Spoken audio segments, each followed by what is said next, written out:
Friends, मैं अंकुश गुप्ता बेटा आपका हार्दिक स्वागत करता हूं। तो बेटा अभी हमारा जो टॉपिक लास्ट टाइम चला था ट्रेडिंग ऑन इक्विटी। तो ट्रेडिंग ऑन इक्विटी के अगर बारे में हम अच्छे से बात करें तो मैंने कल लास्ट टाइम बताया था आपको कि ट्रेडिंग ऑन इक्विटी होता क्या है, इसका मतलब क्या होता है और एक अच्छा एक कंसेप्ट माना जाता है ट्रेडिंग ऑन इक्विटी का। तो ट्रेडिंग ऑन इक्विटी में बेटा सबसे पहली जो चीज़ हमें देखनी होती है वो क्या होती है कि इक्विटी शेयर होल्डर्स को फ़ायदा होना। जो इक्विटी शेयर होल्डर्स होते हैं हमारे, इक्विटी शेयर कैपिटल कह सकते हैं, ठीक है। तो उनको उनकी इनकम को बढ़ाना, उनकी इनकम को इंक्रीज करना, तो वो किस बेस पर डिपेंड करता है। देखिए सबसे पहली बात तो जो रेट ऑफ रिटर्न होनी चाहिए बेटा, rate of return always greater than होनी चाहिए rate of interest. Rate of interest यानी कि ROI। मान लीजिए हमने किसी को पैसा उधार दिया है तो हमारे पास रिटर्न जो आना चाहिए वो ज़्यादा होना चाहिए देन, और किसी से हमने लोन लिया है तो उसको इंटरेस्ट पे करेंगे, तो हमारे पास इतना सफिशिएंट अमाउंट तो होना चाहिए कि हम उसको इंटरेस्ट पे कर सकें।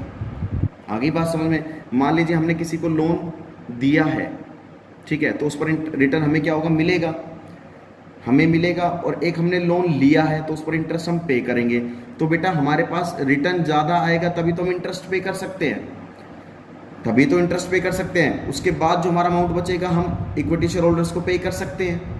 तो कह रहे भाई कि है ना, rate of return always greater than the rate of interest. अगर रेट ऑफ रिटर्न ज़्यादा है तभी हमारी इक्विटी शेयर कैपिटल की इनकम को इंक्रीज किया जा सकता है, ठीक है।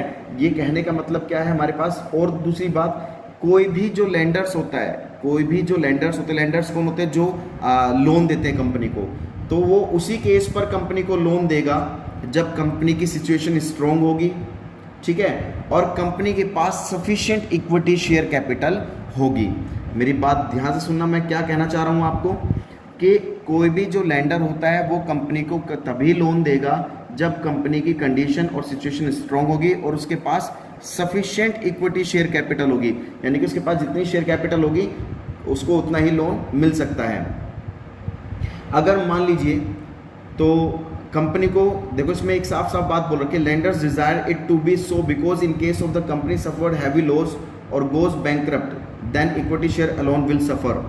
अगर मान लीजिए कंपनी को लॉस हो जाता है बहुत बड़े लेवल पर, या कंपनी बैंकरप्ट मीन्स इंसॉल्वेंट हो जाती है, तो यहाँ पर बेटा इक्विटी शेयर कैपिटल को भी लॉस होगा, क्योंकि कंपनी के रियल ओनर यही होते हैं, सबसे ज़्यादा कैपिटल इन्होंने ही इन्वेस्ट की होती है। अगर कंपनी को किसी कंडीशन पे लॉस होता है या फिर कंपनी इंसॉल्वेंट हो जाती है तो इसको सब हैवी लॉस किसको होगा, इक्विटी शेयर होल्डर्स को, इक्विटी शेयर कैपिटल को, ठीक है, क्योंकि सबसे ज़्यादा पेमेंट कैपिटल इन्वेस्ट किसने की होती है बिजनेस के अंदर, इक्विटी शेयर कैपिटल ने। रियल ओनर ही बेटा यही कहलाते हैं हमारे। तो कहने का मतलब क्या है, ये क्वेश्चन आपको अच्छे से, एक टॉपिक अच्छे समझ में आ गया होगा। तो ट्रेडिंग ऑन इक्विटी का मतलब क्या होता है कि भाई हमारे अपनी जो इक्विटी शेयर होल्डर्स की इनकम को इंक्रीज करना, ठीक है, किस बेसिस पर, फिक्स्ड कॉस्ट कैपिटल के बेसिस पर उनकी कॉस्ट को, उनकी जो कैपिटल उनको उनकी इनकम को इंक्रीज करना। बट ये कंडीशन सेटिस्फाई होनी चाहिए बेटा, ठीक है, तभी उनकी इनकम को इंक्रीज किया जा सकता है, किनकी, इक्विटी शेयर कैपिटल वालों की इनकम को। चलिए एक क्वेश्चन के बेस पर हम लेकर चलते हैं कि एक क्वेश्चन लेते हैं हम। तो हमारे पास बेटा क्वेश्चन आता है, क्वेश्चन है, आपको क्वेश्चन में लायबिलिटी दे रखी है, एक कंपनी ए नाम की दे रखी है और एक कंपनी बी नाम की दे रखी है, ठीक है बेटा। क्वेश्चन को अच्छे से समझना, क्वेश्चन आप भी सकता है इसका।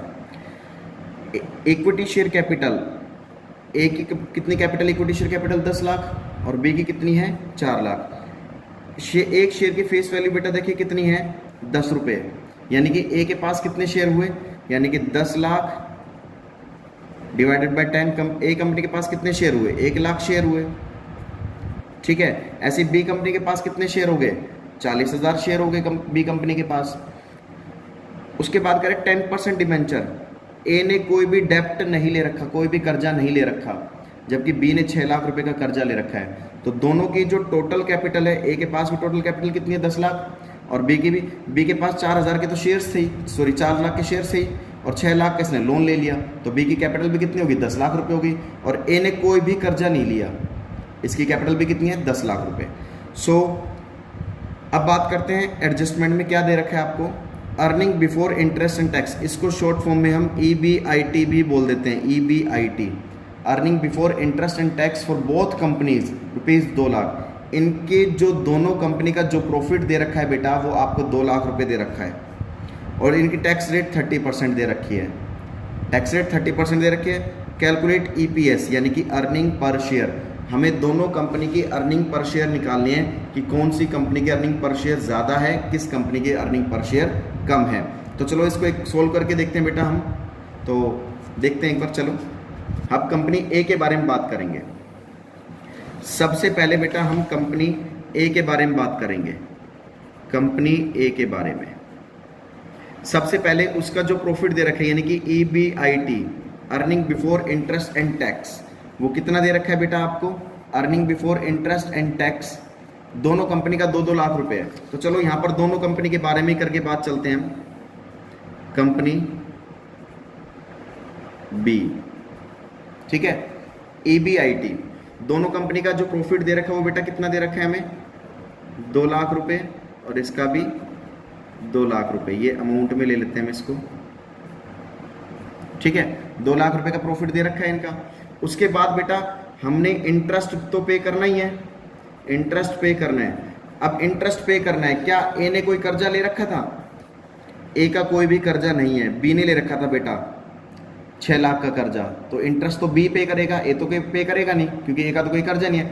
6 लाख का बेटा 10% डिबेंचर है, तो 6 लाख का 10% ब्याज कितना बना, 60,000, तो बेटा इंटरेस्ट पे कर देगा, ये तो पे करेगा नहीं लेकिन ये 60,000 का इंटरेस्ट पे कर देगा। तो हमारे पास क्या आ गया, अर्निंग, चलिए पहले माइनस कर लेते हैं, तो इसका तो पूरा बेटा एज इट इज 2 लाख आ गया, और इसका बेटा क्या आ गया, 1,40,000 आ गया। ये क्या आ गया, EBT, अर्निंग बिफोर टैक्स। अभी तक EBIT में से आई घटा दिया हमने, इंटरेस्ट घटा दिया, तो बच क्या गया, EBIT में से आई घटा दिया यानी कि इंटरेस्ट घटा दिया, तो अब हमारे पास क्या बच गया, EBT, earning before tax. Interest तो माइनस कर चुके। चलिए अब हमें क्या माइनस करना है, आई तो माइनस कर दिया, अब टैक्स और माइनस कर देते हैं।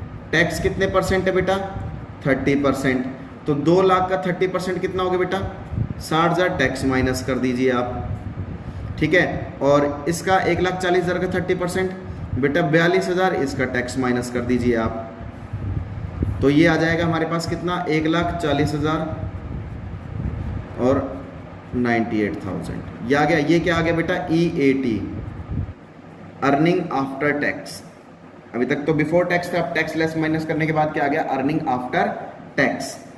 अब देखते हैं नंबर ऑफ इक्विटी शेयर कितने हमारे पास, number of equity share.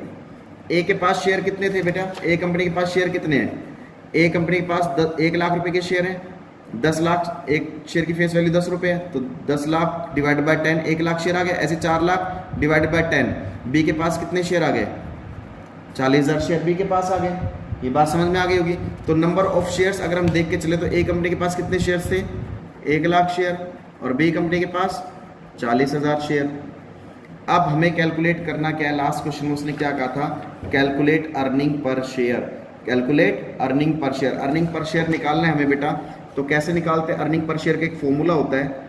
Earning per share का फॉर्मूला क्या होता है, अर्निंग आफ्टर टैक्स अपॉन में नंबर ऑफ इक्विटी शेयर। तो ए कंपनी का निकालेंगे और बी कंपनी का निकालेंगे। ए कंपनी का EPS निकालना है, अर्निंग पर शेयर निकालना है, तो EAT ए कंपनी का कितना है, 1,40,000 अपॉन में नंबर ऑफ इक्विटी शेयर ए के कितने हैं, 1 लाख।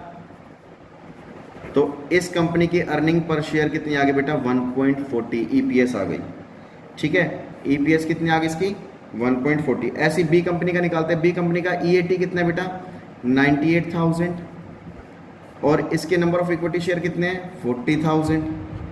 तो बेटा इसका जो आ जाएगा 2.45 अर्निंग पर शेयर। तो बेटा यहाँ पर हम कंपैरिजन करके देख सकते हैं कि कंपनी बी की जो अर्निंग पर शेयर है एक कंपनी से ज़्यादा है। तो यहाँ पर अर्निंग पर शेयर किसकी ज़्यादा बेटा 2.45, यानी कि बी कंपनी की। बेटा ये एक न्यूमेरिकल क्वेश्चन पूछा भी जा सकता है आपसे एग्जाम में, तो इसका आप स्क्रीनशॉट ले सकते हैं। समझना, देखो किस तरीके से, बहुत इजी क्वेश्चन है ये। तो ये अर्निंग पर शेयर निकालने का एक तरीके से फॉर्मूला है, ठीक है। ये बात आपको समझ में आ गई होगी। आपको क्वेश्चन में ये ऑलवेज दिखा देगा, ये क्वेश्चन में आपको ऑलवेज देगा, ये चीज़ क्वेश्चन आपको देगा, आपको उसके हिसाब से अब आपको सोल्व करना है। और सोल्यूशन में आपको अच्छे से समझा चुका हूँ, ये सोल्यूशन है इसका। तो बेटा आपको समझ में आ गया होगा बहुत अच्छे से, ये आ गई बात समझ में। तो नेक्स्ट वीडियो में हम इस चैप्टर को बिल्कुल खत्म कर देंगे। तब तक के लिए बेटा आप इसको अच्छे से क्वेश्चन को समझिए, पढ़िए और देखिए, आपके बुक्स में भी हैं। और इसी का सेम एक एग्जाम्पल और दे रखा है, वो खुद आपको सोल्व करना है, ठीक है। जिसमें ये जो EBIT आपको क्वेश्चन में दे रखे है वो 80-80 हज़ार दे रखे है, बस बाकी आपको खुद सोल्व करना है ये, ठीक है। तब तक के लिए बेटा जय हिंद जय भारत।